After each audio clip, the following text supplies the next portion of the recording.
Halife kimdir? Half, halefe kökünden türetilmiş bir kelimedir. Vekil, sözcü, birinin yerine geçen anlamlarına gelmektedir. Kök olarak böyledir. Tabii etimolojik olarak baktığımızda kök bir kavram olarak bunun hem deyim olarak hem de sıfat olarak kullandığını görmekteyiz.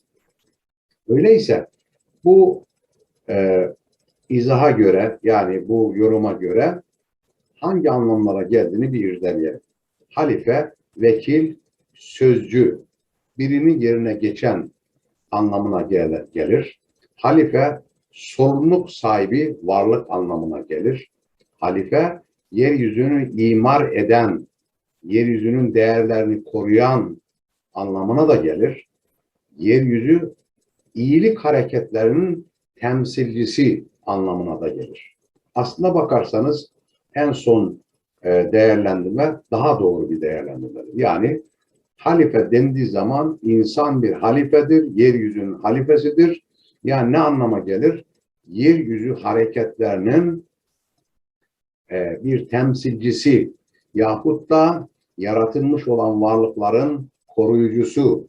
Yani yeryüzünü imar eden ve onu güzelleştiren, inşa eden varlık, yani insan varlığı anlamına gelir. Şimdi kök bir kavram olarak baktığımızda birçok anlamları ifade eder dedik. Bir mesele halife, muhalif varlık anlamına da gelir. Half, kulf anlamında dönmek yahut da farklı bir varlık yahut da bir fikre veya görüşe karşı çıkan anlamında, yani muhalif bir varlık, muhalefet sözlüğü de buradan doğmaktadır. Demek ki hiçbir insan birbirine benzemez. Yani şekil ve biçim olarak insanlar birbirlerine benzerler. Ancak huy, karakter ve seci olarak birbirlerine benzemezler. Hatta çoğu insanın retinası ile yahut da parmak izi birbirlerine benzemez. Demek ki aynı görüşte olmayabilir, farklı görüşlerde olabilir. Dolayısıyla da muhaliflik de buradan gelir. İkincisi halife, vekil, sözcü. Birinin yerine geçer anlamı da var dedik. Üçüncüsü halife, sorumluluk sahibi bir varlık demektir. Bu çok önemli. Sorumluluk sahibi varlık demektir. Yani yaratılış amacına uygun davranabilen ve sorumluluk bilincinde olan, ki buna takva da diyoruz. Sorumluluk bilincinde olan insan demektir halife. Evet, yeryüzünü imar eden ve yaratılmış varlıkların da değerlerini, doğasını koruyan, geliştiren, inşa eden anlamı da vardır. Halife, fıtratın kanunlarına uygun, yaratılış amacına uygun şekilde davranan insanın da bir sıfatıdır halife. Evet, bir sıfatıdır halife. Dolayısıyla da çeşitli anlamlar içermektedir. Şimdi deyim olarak ve sıfat olarak ise halife şu şekilde de kullanılmıştır. Halifetullah, Allah'ın halifesi.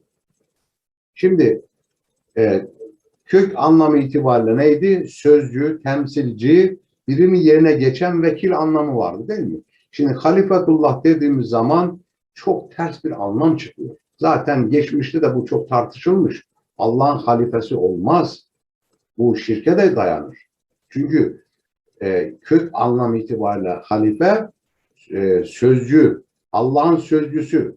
Yani bir bakıma olabilir ise de tam da doğru değildir. Temsilcisi, vekil, yerine geçen, Allah'ın yerine geçmek. Ne demek? Olmaz. Bu sıfat doğru bir sıfat değildir. Zaten tartışılmıştır. Ama maalesef günümüzde hala da bu Allah'ın halifesi şeklinde anlayan ve algılayan kesimler ve gruplar vardır maalesef. İkincisi nedir? Halifetullah. Halifeti Resulullah. Affedersiniz, düzeltiyorum. Halifeti Resulullah. Allah Resulü'nün halifesi. Şimdi Allah Resulü Hazreti Muhammed Aleyhisselam peygamber idi. Yani nebi ve peygamber idi. Onun yerine geçen anlamına gelir ki bu da doğru bir tanımlama değildir. Yani insan peygamber değildir. Dolayısıyla da bu tanımlamada bu sıfat da doğru bir sıfat değildir. Allah Resulü vefat ettikten sonra zaten bu kavram ortaya atılmıştır. Allah Resulü'nün yerine kim geçecek? Tartışmalar yapılmıştır. Ve dolayısıyla da Resulullah'tan sonra işte 4 emir el müminin vardır. Hazreti Ebubekir, Hazreti Ömer, Hazreti Osman, Hazreti Ali. Bunlara halk tarafından halifeti Resulullah denmiştir. Yani Resulullah'ın halifesi denmiştir. Bu sıfat da doğru bir sıfat değildir.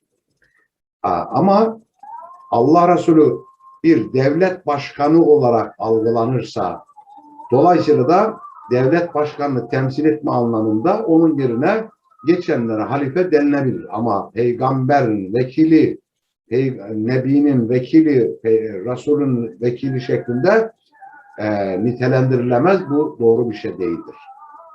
Diğer de halifetul halk, yani halkın halifesi. Ne demek? Yani halkın devlet başkanı anlamında bu uygun görülebilir. Yani halkın halifesi demek, yani yönetici, idareci anlamda eğer bu anlamı verecek olursak o zaman bu doğru bir sıfat da olabilir. Ama esas da baktığımızda günümüzdeki tartışmalar hep siyasal anlamda değerlendirmeler yapıyor ve maalesef doğru sonuçlara da varamıyoruz. Oysa ki esas da insan yeryüzünün halifesi midir? Evet, yeryüzünün halifesidir. Yani yeryüzünün yaratılmış olan varlıkları koruyan ve o doğanın kanunlarına uygun hareket eden, o doğanın, tabiatın yasalarına ve fıtratın yasalarına uygun hareket eden sorumlu bir varlık olarak bunu kabul edebiliriz. Bu anlamda halife, yani insan halife doğru bir anlamda yorumlanmış olur. Hepinizi saygı ve sevgiyle selamlıyorum. Teşekkür ederim.